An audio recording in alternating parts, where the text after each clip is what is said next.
Welcome to Women and Resistance, a powerful podcast where we honor the courage, resilience, and revolutionary spirits of women across the globe.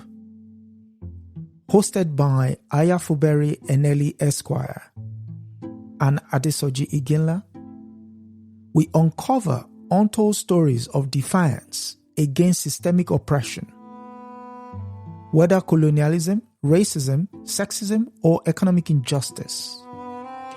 From historic icons like Winnie Mandela and Fannie Lou Hamer to today's trailblazers, we shine a light upon those shaping a more just world.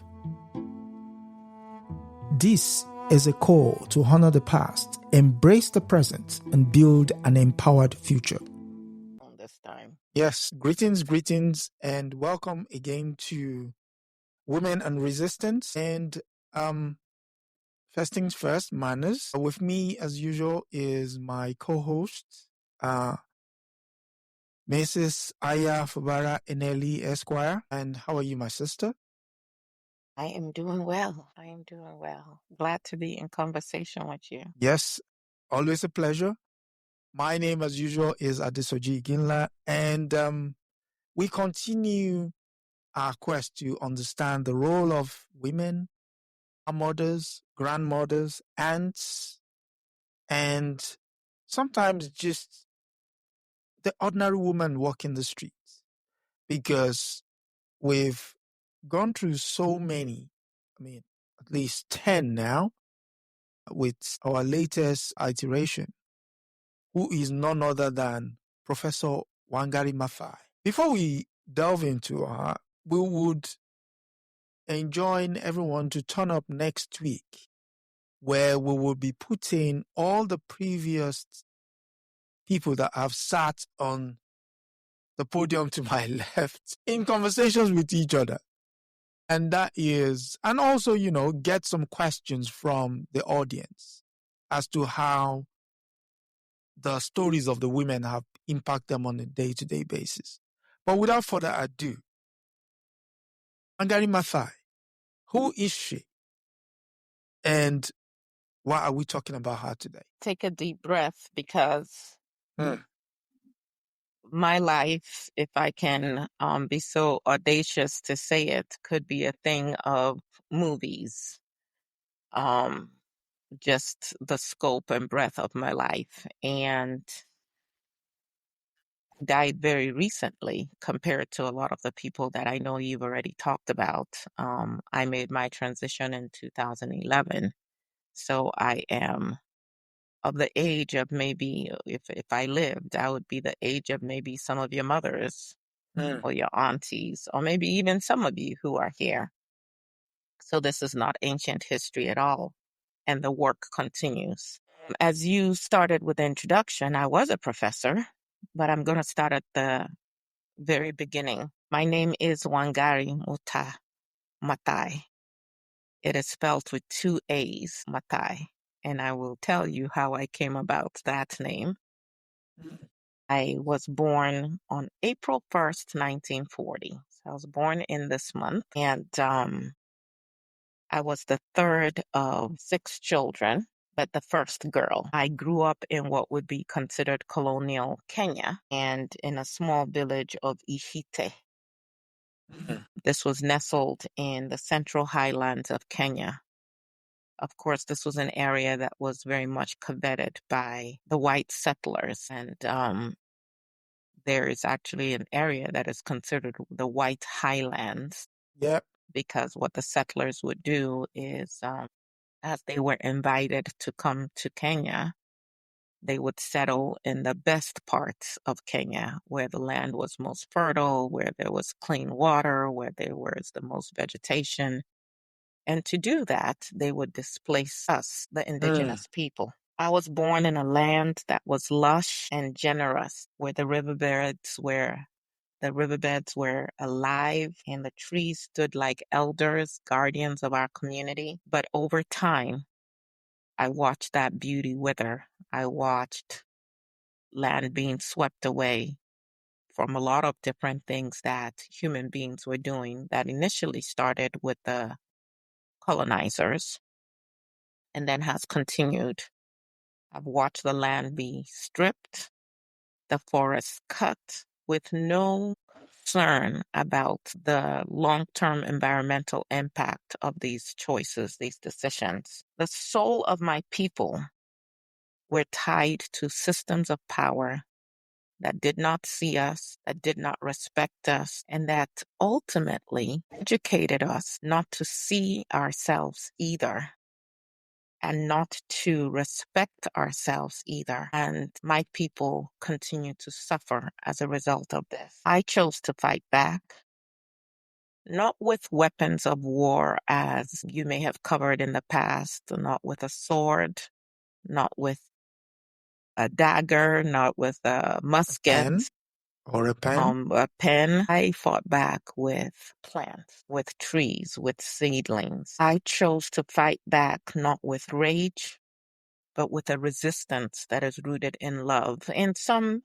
may have questions about my choices and how effective they were, but these were the weapons that I chose, our seedlings. When I was still a toddler, my mother took me to live with relatives in a nearby town. This was actually very advantageous to me because my father, who had 4 wives, he was a Christian. He was really, I would say, like the first generation of Christians in Kenya. There were others before him, obviously, but my grandparents, for the most part, had resisted becoming Christians. My grandmother actually was baptized on her deathbed, but my father was supposedly a Christian. But that form of Christianity also allowed for embracing some parts of our culture. And so he had 4 wives. And my father worked on what those of you in America or in the Americas, not just in the United States, because we know this happened across the Americas, would consider plantations. Patience. But these were settlements where the white people owned the land, but they provided land for us to come and work. Mm. Similarly to the sharecropping in the United States of America. We did not own the land, but we were assigned land on their land Essentially where we could squatters. grow, yes, we could grow our own food, but we could not sell the food out on the marketplace per se. We had to sell it to the owner of the land, who then could now sell it on the marketplace for much higher value than what they paid us. So it was a system that kept us destitute. But my father was actually skilled. He could drive. He was very good at repairing engines. He was a mechanic of sorts. And he was very much, his service was very much valuable to the white settler, whom he had a very close relationship with. Now we can talk about whether that was reciprocated or not. I would say that by the time the white settler decided to sell his land, he did give my father 25 acres of land. He also gave land to the Catholic Church that was then able to build a school that is still in existence. So I suppose you could say he was one of the more benevolent white settlers. Okay. But on this settlement, there were no schools for the children of the Africans. And so when my mother left to live with relatives in Haiti, there was actually a school within walking distance. And my uncle, who lived there, had all his children enrolled in school. And my older brother was also enrolled. And my brother came to my mother and asked my mother why I was not in school. Mm. And my mother didn't really have any reason. She could have insisted that I stay with her because that would give her extra hands Hands on to the field. work in the fields. We all grew our own food. We ate very well. There was no issue of malnourishment. My grandmother, we don't have records per se, but she lived, we think, till about to her mid-90s. And that used to be the norm. That, of course, is not the norm in Kenya today, where the average age for men dying is about age 40.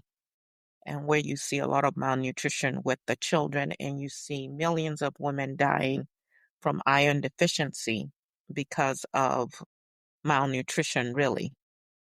But that was not always our case. And so, because I moved back to Ihite, where my uncle was, I was able to go to school, which again was not the norm. People would sometimes send their boys to school if they could afford it, but but not the not the girls. girls, because what was the point of educating a Someone who girl? was Her gonna job leave. was supposed to get married and maintain a family. I excelled in school. I ultimately went to a boarding school when I was 11 years old. And this was a school run by nuns. And I had a very close affinity with these nuns. And I eventually also converted. I did not ask my parents or my family for permission. I just made the decision. And I chose the name of Mary Josephine. So both the Virgin Mary and her husband in the Bible, Mary Josephine. And so for many years, I was actually known as Mary Jo. And all the time that when I had an opportunity at age 20 to go to the United States of America to study, which was really unheard of for most students in Kenya who were educated after high school, if you were lucky. You went to the University of Makerere, Yeah. which at that point was the only university for East Africa. Black students in the entire East Africa region. But there was a program called the Kennedy Airlift, a program that sent promising African students to study in America. And I was chosen to be one of those students. And I traveled to the United States. I ended up studying at Mount St. Scholastica College in Kansas, where I earned a degree in biological sciences. And then I also went on to the University of Pittsburgh, where I earned a master's in biology. Of course, by this time, we had gone through the Mau Mau resistance. 1952, 1962. I come from what is known as the Kikuyu. Some people will say tribe, some people will call it the ethnic group. People call it a But nation. the Mau Mau's were primarily consisted of the Kikiyus. And I actually remember a time as a young girl where I was making my way back to the settlement where my father lived and worked. And I was picked up and detained because at that point, even as a young woman, because I was Kikuyu, there was that concern that I was part of the Mau Mau resistance. And it took some maneuvering by my father's employer to convince them that indeed I was a student who was just returning to where my father was, which was far from where my mother was. And so the question was, why is she, if she's from Ihite, which is near Nyeri, why is she so far from home? But I definitely encourage you to go and read and learn more about the Mau Mau resistance and how that came about. It was a very difficult time for us. And what we do not talk about much is the number of Kikuyus and others who were considered part of the Mau Mau resistance, who were killed, many who were maimed, and many who were detained and their labor used to actually build Kenya. And so the international airport at Kenya, actually, Nairobi, the whole tarmac was laid by prisoners from the Mau Mau resistance. And even that terminology, Mau Mau, is problematic. Yes, very much so. Very much so. Would you like to speak to that at all? Yes, the Mau Mau was a way of dehumanizing the resistance of the Kenyans. They would much rather be known as the Kenyan Land and Freedom Army, the KLFA, which was then led by Dedan Kimathi. Dedan Kimathi, yes. Who, as part of culture, Kenyan culture, is if you're buried, you must be buried facing Mount Kenya. And instead, they turned his face into the earth. So, knowing fully well what the cultural significance of that is. So, I mean, you've giving us an idea of what your basic background was. And in terms of culture and the role vegetation played in said culture, could you give us an early story with regards to how you came to understand the importance of greenery and Absolutely. trees in fact? So as a young woman, as a young girl, actually, I would often be sent out like many other children, and the women did as well, to go out and gather firewood, because we used the firewood to cook our meals. And my mother would always admonish me and tell me, you can go and pick firewood everywhere else, but do not go and pick any wood around the fig tree. And there was this huge fig tree not too far from where we lived. And I would ask her why. And she said, because God resides there. And we understood, as part of our culture, the importance of the fig tree. I did not really understand it as a child, but I respected my mother's wishes. As I got older, I came to understand the importance of the fig tree, its deep roots, and how it could break through the rocks and go down in and draw up water. And actually, that water would end up finding its way up and bubbling out. And we always had beautiful, clean water. You could just drink it directly from the stream. It also provided an amazing canopy. And so underneath its canopy, you would see all manners of flora as well, all of them important to the ecosystem.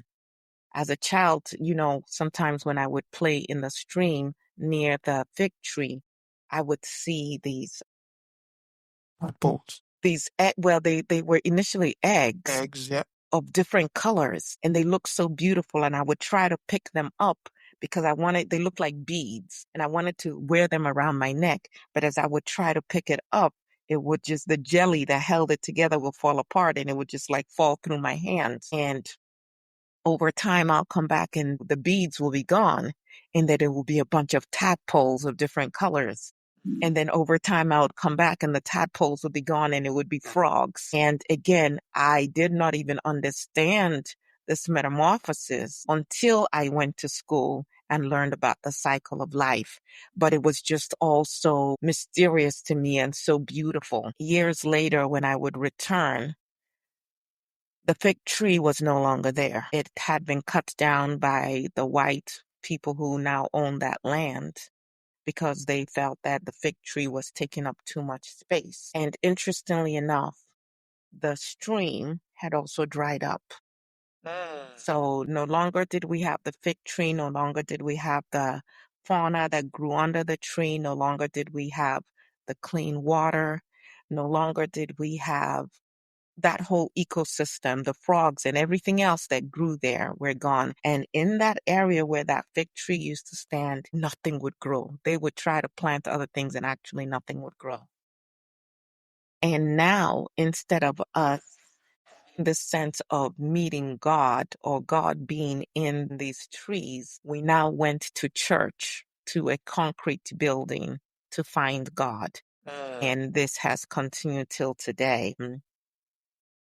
And so these were lessons that I learned as a child, seeing how we could grow things. We grew sweet potatoes and we grew all kinds of herbs and vegetables, and we ate well.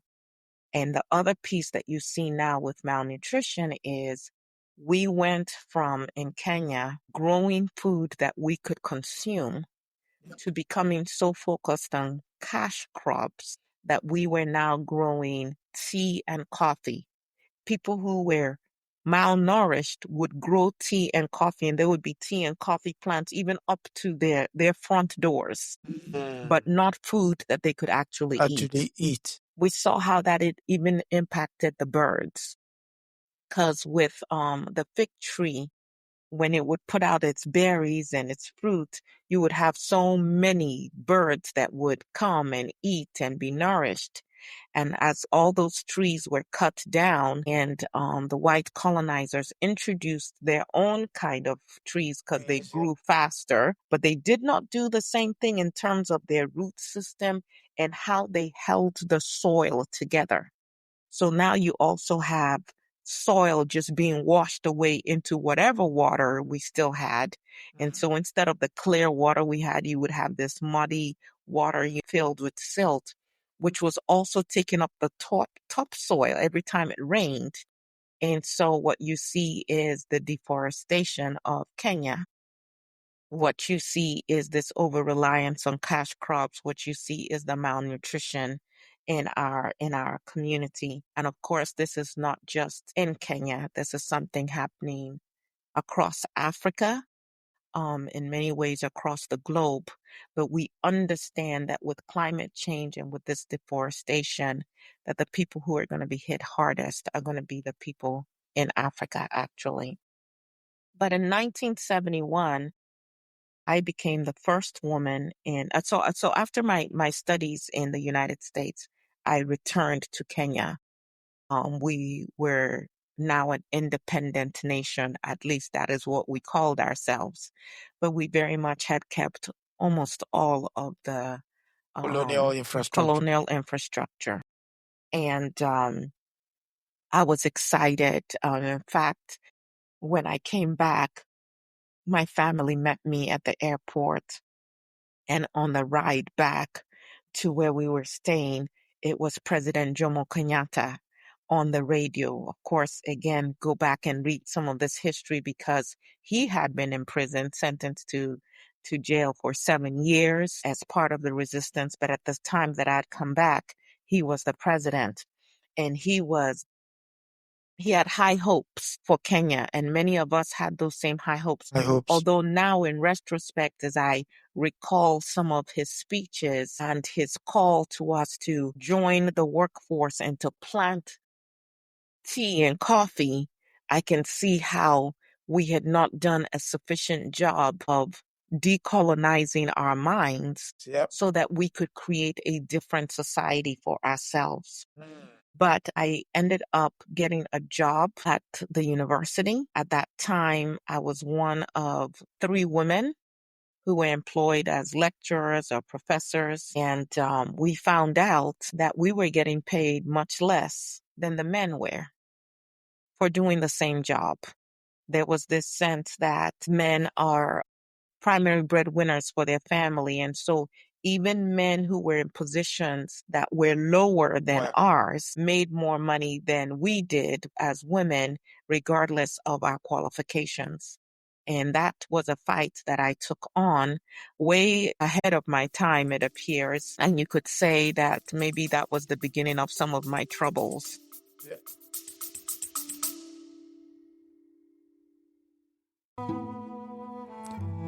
You are listening to Women and Resistance with Aya Fubara Eneli Esquire and Adesoji Iginla, where we honor the voices of women who have shaped history through courage and defiance.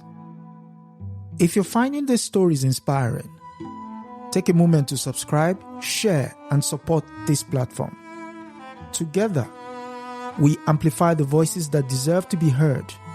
Now, back to the conversation. I did get married, and while to my husband Wangari Maathai, we had 2 weddings. We had a traditional wedding, and we had the quote-unquote white wedding, where I wore a long white dress with a long veil, and we had that wedding in the Catholic Church. And that tradition still carries on in Africa today, where we seem to think that our own traditions are not sufficient. And so my husband was also well educated, had been educated in America as well. And so befitting of our status, we got married in the Western way, and that, and with the pictures and all of that. And we began our family. My husband and I had 3 children, but there was trouble in the marriage. And I would say that a lot of the trouble had to do with the societal expectations of me as a woman and of him as a man. In fact, we had many different ways of challenging men and asking them, who wears the pants in your family? And the fact that I was so well educated and actually better educated than he was in the formal sense, the The academic. westernized sense, yes, was an issue. I tried very much to do everything that was expected of me. I taught at the university. I ran my home. I did have someone, a nanny, who helped me with the children, but I cooked when we had guests. I served all the guests myself, not a servant. I did that. I tried to meet all of my husband's needs. When he ran to be a member of parliament, I went out on the campaign trail with him. I was subservient. I truly tried to play my role as a quote unquote good African wife, but to my great dismay, it was not enough. My husband traveled often, and I had no problems holding down my job and my household. In fact, I made my own decisions at work, and I made most of the decisions also in the home since he was gone so much. But one day I returned from work, and my house looked a little different. My husband, Mwangi, had actually moved out of the house. And I asked the nanny who was with my kids, what is going on? What happened? And she said, Master Wangari Maathai had come in and packed up his things, his television, his clothes, some other items, and packed up his car and left. We did not have a conversation about it. Just left. It was my hope to reconcile. I did not want to be divorced. In my society, anytime a marriage supposedly fails, it is always the woman's fault. I knew that there was a spotlight on me, and I tried for years to reconcile with my husband. But finally, he filed for divorce. I had hoped that it would be a quiet divorce. He could have chosen that route, but he didn't. He chose a very public divorce, and for months we made the newspaper, and it was this lecturer, this professor who was rejected by her husband. And at that time, there were just a few grounds for divorce. It was adultery, it was cruelty. Incompatibility was not a ground for divorce. And so my husband actually lied to the court and accused me of adultery. He accused me of being so cruel to him that it had raised his blood pressure. I denied all of those charges, but I was basically raked through the mud, if you will, in the papers. And a lot of people who already had issues with women like me who were educated, who they assumed were too big for their britches or something, this was the perfect time for them to, yes, to make my life a living hell. And I was very concerned because my children were young. And I was concerned about how this would affect them. But I hired lawyers, even though that is not what I wanted to do with my money. But ultimately, I would tell you when I put the noose around my own neck. So I was on the stand, and my husband's attorney asked me a question. And you were supposed to be intimidated and very sheepish when you're on the stand. And I asked the attorney why they had asked me that question. And the attorney turned to the judge and said, imagine this. Did you hear her? She's asking me a question. If she can ask me a question in court, you can only imagine that she would have been very problematic to live with in a home, that she must have been challenging her husband all the time. And of course, God forbid that I, as a woman, ever open my mouth to in any way attempt to challenge a man. And so the court ruled against me. The divorce was granted. And so now I was a divorcee, having been shamed in the media. But my challenges were only beginning because I was approached by a magazine editor who wanted to interview me about my divorce ordeal. And during that interview, I had mentioned that the only way the judge could have ruled against me, because there was no evidence of me either having been cruel to my husband or having infidelity. any infidelity. So I said that the only reason that that divorce could have been granted was either that the judge was incompetent or was corrupt. And once that hit the airwaves, I was hauled back into court Charge for with contempt contempt of of court. court. Yeah. So was the editor. The editor was given the option of I was given the option of retracting my statement. And I said, I did not accuse anybody. I did not say they were corrupt or incompetent. I just said the only reason that judge could have, based on the evidence, is either they were, but I did not specifically say that they were. Well, since I refused to retract my statement, the court gave the editor an option of paying 40,000 shillings, Kenyan shillings, or 6 months in jail, and they paid the fine. But in my case, I was not given an option of paying a fine. I was sentenced to 6 months in jail, and I was immediately carted off to jail. Didn't have any chance to arrange things for my children or anything. And of course, as a mother, I was very concerned about that. Again, I had spent money on attorneys, on lawyers, trying to fight the contempt charges. And fortunately, there were people who felt like the punishment was too harsh. And so, although I was hauled off to jail and it was a very miserable place to be, and beyond my initial detention when I was suspected of being part of the Mau Mau resistance, this was really my first time in jail. But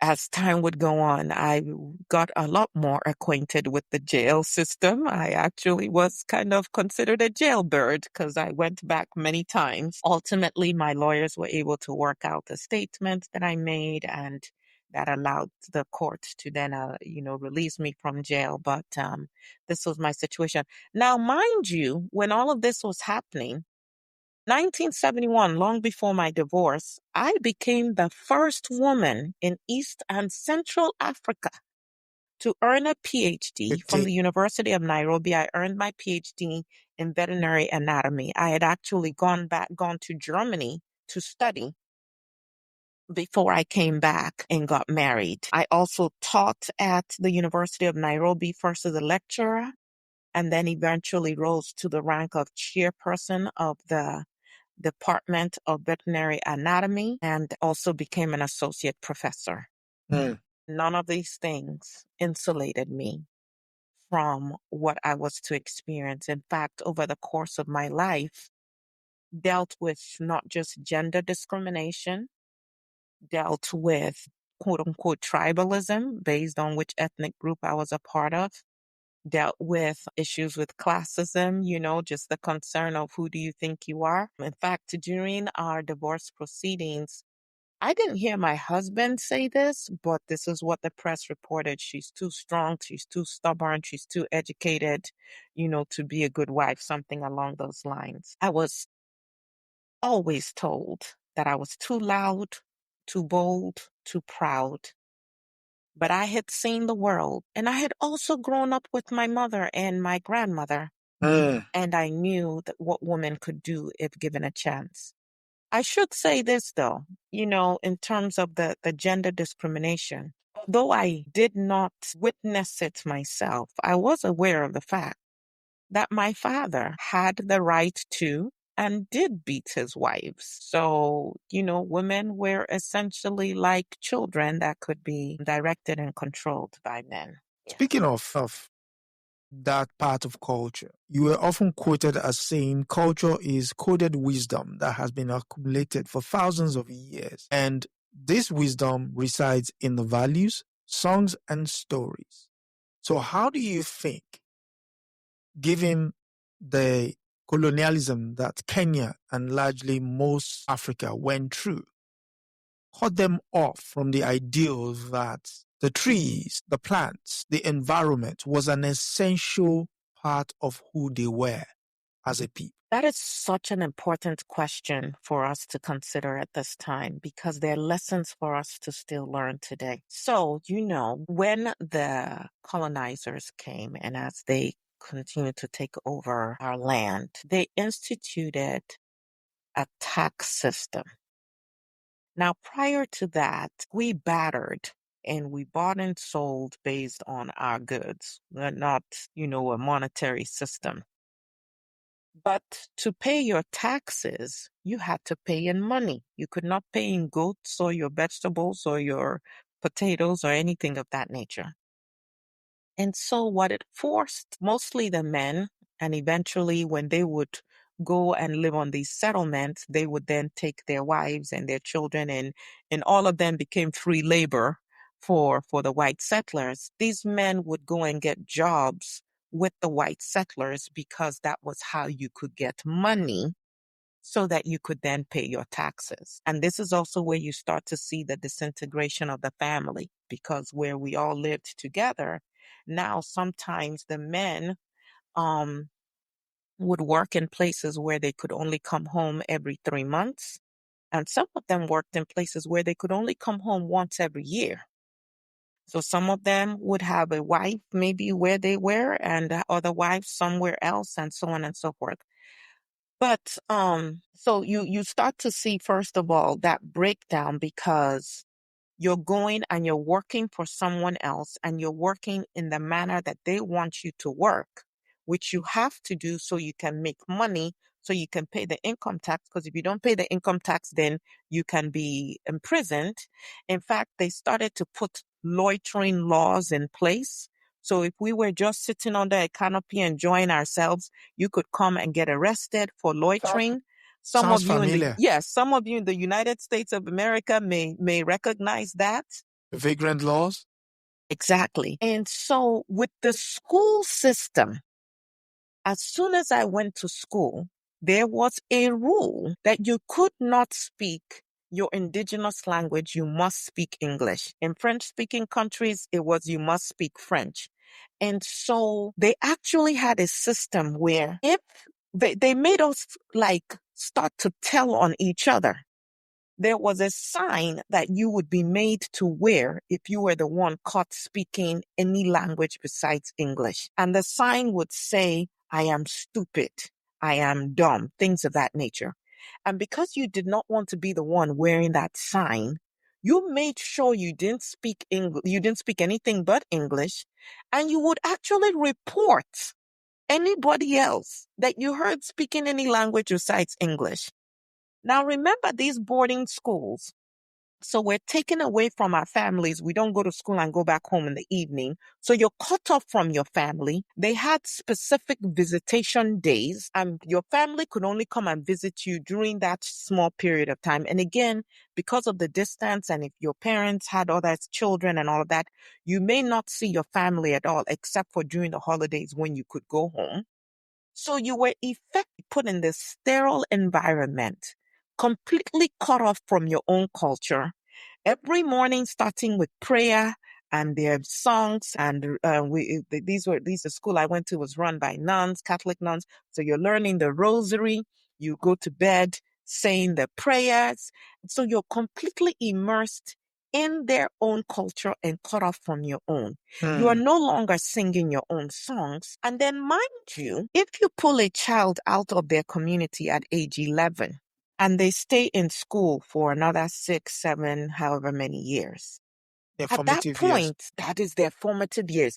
Those are the times when you should have been learning your own culture, coming into a deeper awareness, understanding how to do things. So it would get to the point where some of us, when we would go back home on the holidays, we would speak to our families in English. We were losing touch with our own tongue. We wanted to show how educated we were. And so you don't want to speak the primitive language, because what they made sure that they drummed into us is that our ways were primitive. And the pathway to a better life was through the white man's education. The men could become clerks or teachers or pastors, and the women could become teachers and nurses. And that allows you to wear more of the European style dresses and make some money and not live a subsistence kind of life. And so you see that the educated ones, a lot of times, would no longer speak their language. And then as they started to marry and have children, language, the indigenous language, will not be taught in their homes at all. So their children will only learn English. And all your prayers are to this white God, white Jesus, crucifix, all of that. And anything outside of that was considered demonic and primitive. So you can then see how easy it was for them to cut us off from who we were. And then when you position those that you've educated as the leaders of the masses, the ones everybody else should look up to, even though there was a stratification, it was white people, then it was the Indians that they had brought in who ran a lot of the stores, and then it was the educated Black people, and then it was all of the primitive Africans. And so to get ahead, you needed to show yourself worthy of the white man giving you a position. And the way to do that was to emulate all of their ways and to turn away from your own ways. And over time, like I said, we no longer see the spirituality, the divinity of our surroundings. We too are caught up in, let us build like the white man has built. You know, when my mother moved back to Ihite and we needed to construct a home, you know how that was constructed? The women gathered up the sticks and everything. The men came. Like within a day, my uncle brought his age group. They constructed it. The women came, put the mud on the walls, and then had the thatch that we put on the roofs. Let me tell you, it didn't matter what the weather was. Those mud walls, they kept in the heat and they kept out the cold. It was always a temperate, feeling inside of our homes. Now, we did not just sit in the homes, though. You only really went back into your home to sleep. What we did was we worked, we got vitamin D from the sun and things of that nature. We were not a lazy people. But then here come these people with concrete, and that is what I found out in school when I went to boarding school. Yes, they had running water and some electricity, which we did not have in my village, what would be considered a village. But when it got cold, we were so cold because those concrete walls did not hold in heat. They let in all the cool air.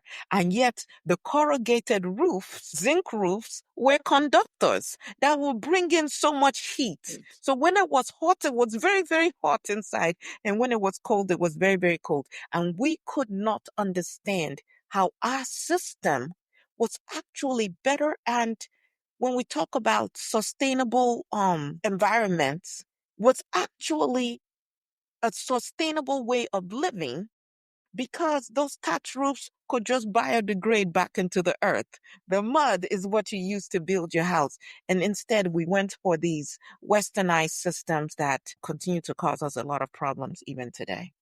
So that is how we lost touch of our own culture. They trained us as such. Okay, reading your recount, it shows that you were not a stranger to taking on power. And by that, I'm talking about the second president of the Republic, Daniel Arap Moi, who wanted to, shall I say, use the Uhuru Park to build a monument of, you could tell us the story. Tell us the story. There are so many stories. We don't even have enough time to go through it all. So, Arap Moi, who was a dictator and president for Kenya for far too long, took on a lot of the characteristics of the colonizers in terms of how repressive he was and how he tried to consolidate power and the amount of corruption. And we were at that point fighting to maintain our forest and our green space. And one of the things the colonizers left was an area called Uhuru Park, which provided anybody of any income level could come and enjoy this park, sit under the canopy of trees and so on and so forth. Well, I became aware through a young attorney that Arap Moi had decided, he and his party, that they were going to build a huge headquarters in Uhuru Park. They were going to build a 60-story building. At that point, it was going to be the tallest building in Africa. And part of that project was also going to include a 4-story high statue to him. quote unquote facing Jomo Kenyatta, who had, since passed on. And when we heard about it, we decided to resist. We had resisted Arap Moi at other times because, similarly to what the colonizers had done, he had been arresting young men who he felt were in opposition to him. And so there was actually a sit-in that I and some other women whose sons had been taken as political prisoners. We had a sit-in at Uhuru Park, and we wouldn't leave. And people started coming, and it started to gather a lot of attention. And they actually sent the police and the military to come after us. I was beaten severely. My head cracked, skull cracked, and I was arrested. And one of the things that the women did was they actually took off their clothes and just derobed and showed their nakedness. You may remember that we have talked before, and if you haven't, maybe you can bring it up later, of this tradition, an Africana way of knowing, where an elderly woman does not disrobe in public, and when she does, it's an act of protest. And that is usually something that will stop anybody in their tracks. We saw that with Funmilayo Kuti that I believe you covered, where the women also took on that action. And so there were some women who derobed in that way. And eventually I was taken to a hospital, treated, and I came back. And because we kept resisting, they did eventually release over 50 political prisoners. But we were putting the fire, if you will, under the administration. But coming back to this statue, this monument to himself, it made no sense, and so I started to inquire of the government, is it true that this is what you're trying to do? Cut down these trees and continue with this deforestation of this park? And that is essential to us. And they initially ignored me. And so I started writing letters to the media. And then I wrote letters to some of the outside international agencies that were actually going to help fund this park, some private funders as well as governmental agencies. And I said, would you do this in your own countries? Take a park like Hyde Park and all of a sudden just mow it down and cut down trees to put up these structures, and all of the negative, or Central Park. And so all of the negative media eventually caused those funders to withdraw their support for the project, and that is how that project was thwarted. But as you can imagine, I was now number one persona non grata with Arap Moi, and he had a lot of power. So I did run for parliament. My university, I was still with the university, and they said, if you run, you cannot be a university lecturer. And so I gave my resignation on a Thursday, and then I found out on Friday, they said, yes, and they gave a false reason as to why I couldn't run. So I went to court to try and fight that. The judge ruled against me. So I went back to the university to get my job back. In less than 12 hours from when I submitted my resignation, they said they had filled the position. The position was no longer available. So even though I had worked at that school for over 16 years, just like that, I was out of a job. But really what it was is that the president of the country was also the chancellor for the university. And so this was the way of the university distancing themselves from me so that they would not be in the bad graces of the president. The chancellor. So I found myself without a job, divorced. My housing was tied to my job.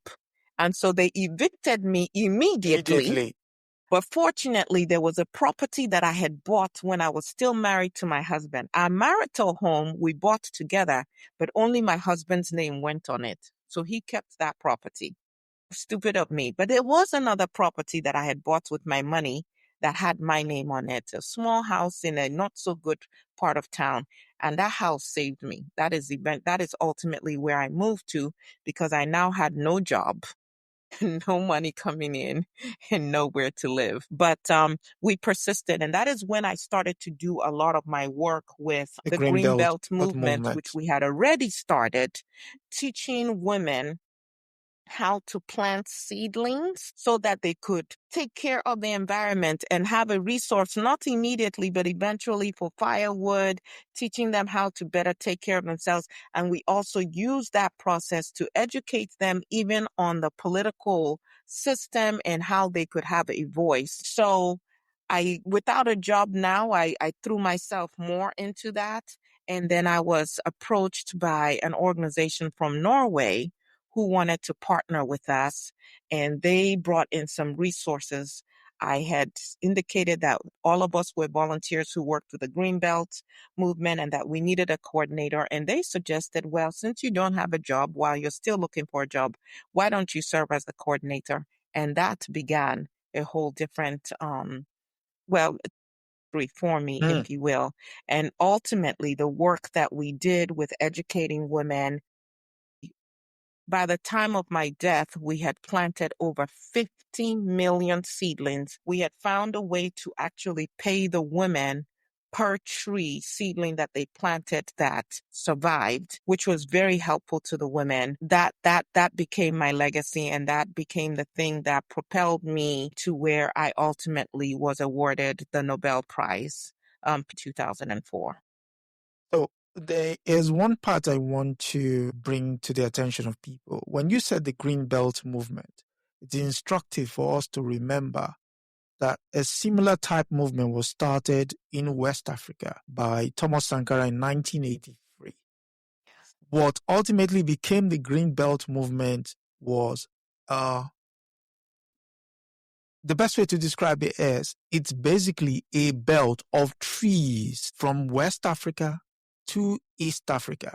And it joined up through the Congo in the early 1990s. So the vision of two people, two Africans on the equal side of the continent coming together, not knowing at the time that they started their movement that those trees will connect, but they eventually did connect in the 1990s. There is one other thing before we pack up. Thomas Sankara is also on record as saying women are the mothers of revolution. So glad you brought that up. Please continue. Yeah, so the other mothers of revolution. The way you moved and you said, and I quote, the Green Belt movement was not just a nursery for trees, but was a nursery of ideas, women rights, environmental justice, human rights, empowerment. And why? She said, if you empower women, you've empowered a complete society. So, yes.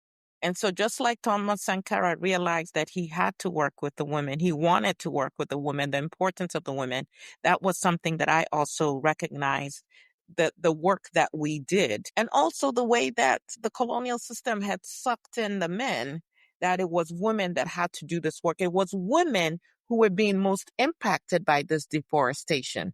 Women who had to cook, who couldn't find firewood, women who couldn't find the food to feed their children. And what we were trying to show is that there is a connection between what is happening with your environment and with poverty. That when you take care of the environment, people can thrive. And when you take care of the environment and people can thrive, it also makes it harder for them to be suppressed and repressed. And so even as we talk about the changes that need to occur in Africa, one of the reasons I think it's so easy to hold down so many people, and we see this rampant poverty in a continent that arguably is the richest landmass on the face of the earth, is when people are struggling just to survive, then they don't have the wherewithal to now fight these repressive systems. And then those repressive systems just get to continue to thrive. So first you have to strip people of their humanity, keep them in such a quote unquote struggle mode, and then you don't have that same resistance to whatever it is that you're doing. They don't even have time to pay attention to what you're doing, let alone figure out how to come together. And then it's so much easier also to manipulate them. So what you continue to see in Kenya, and that I experienced even when I ran for president, is these cultish personalities in the quote unquote tribalism. And so people basically looking at, well, I just need to get my own person from my own tribe, if you will, elected, because if they're elected, then we can eat, we're going to thrive. And you're not looking at what is this person's plan for the entire country as opposed to your little group. And so you continue to see these cults of personality. And I think that's something that those of you in the United States of America are experiencing right now as well. The You also environment and the economy are really two sides of the same coin. If we cannot sustain the environment, we cannot sustain ourselves. you also said culture taught you to look at trees and not see them as timber. Elephants, not see them for their ivory. Cheetah, not for their skin. Again, yes. But to let the animals be so you can thrive. Exactly. And this idea of materialism, and it's always about what I can consume. And you know what? And I'm guilty of it because I was raised in this, in these by these nuns and inculcated with some of this ideas as well of, in the Bible in Genesis, one of the things it says is, oh, and God created man and he was, set up to dominate the earth. That's a very different concept of dominate is I do whatever I want as opposed to maybe a caretaker or a co-equal. Or living in harmony. Yes. And our understanding was to live in harmony before that was changed to everything was materialistic and it was what money can I get from this. So yes, instead of seeing a tree, you're seeing timber that you can sell.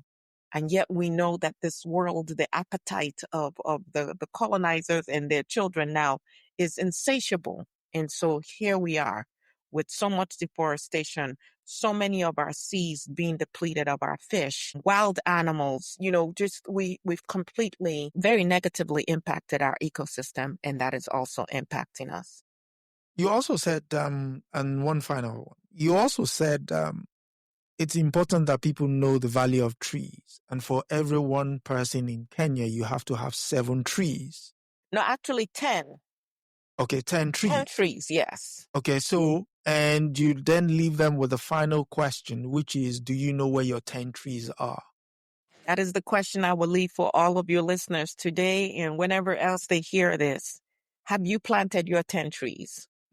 Because think of what these trees do for us. They consume carbon and then they give us oxygen. When you cut all these trees and build all these mansions, what are you going to breathe? When all the animals, you cut down the tree, do you know how many animals are displaced at the same time?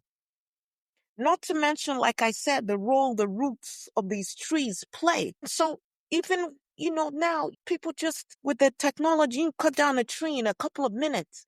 But how many years did it take for that tree to grow? And no, now they're planting these trees that grow fast, but they don't have the same impact on the ecosystem and presence as some of our old trees. And so we need to learn patience. We need to know that we cannot expect if we do something today and we don't see the results immediately that we should stop. We need to know that we have to be in it for the long haul. This requires commitment. It requires persistence. It requires patience. If I may, I do want to share a little poem with you, if you will, a story. There's an old story I love to tell. A forest was on fire. All the animals ran, terrified, helpless.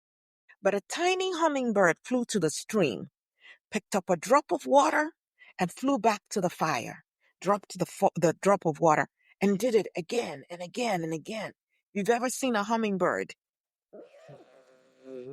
The other animals laughed. What do you think you're doing? She said, I am doing the best I can. That's all I ever tried to do.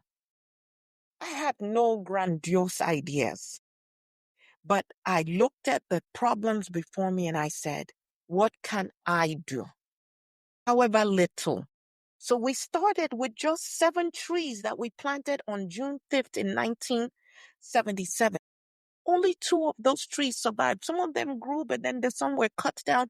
2 survived.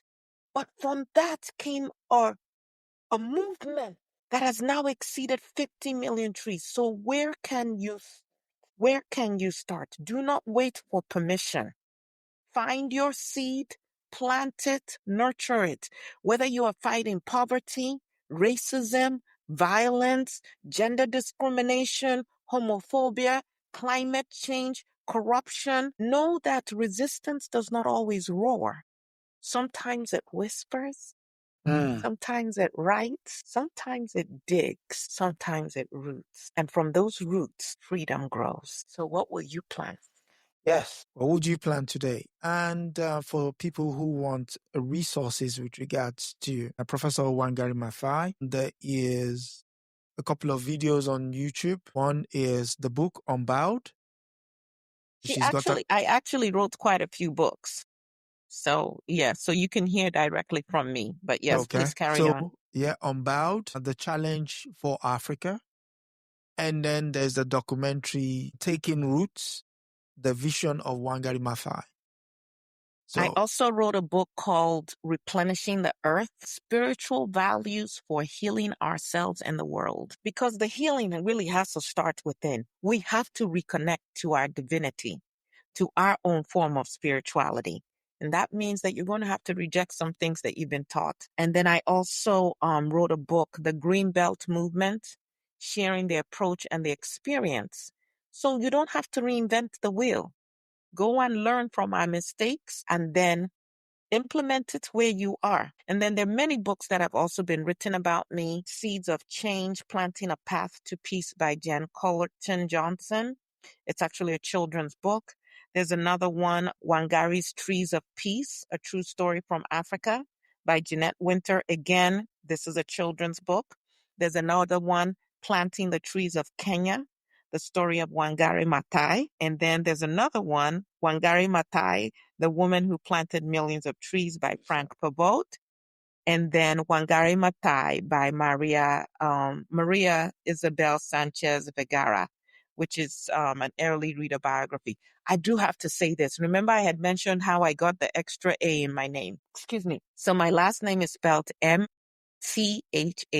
Now, it's not lost on me, Maat, Maat, but that was not what originally caused me to change my name in that way. So my husband's name was Mathai. And when I married him, I actually did not initially change my name. And my husband was very upset about that.